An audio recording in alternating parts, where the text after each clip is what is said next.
We're going to animate an image to create a motion effect. To do this, we'll move the playhead to the end of the clip.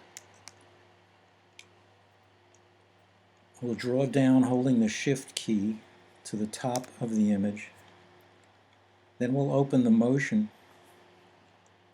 attribute. Click on it to create a keyframe. Move the playhead back to the beginning of the clip. And now holding the Shift key down, we're going to move the image back up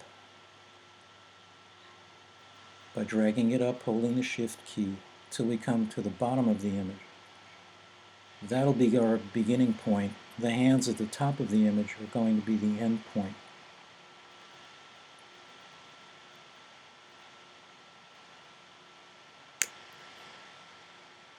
So that's it.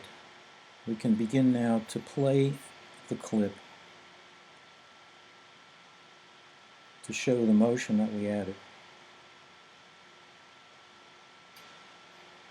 Not very smooth, but it'll be smooth in the final video.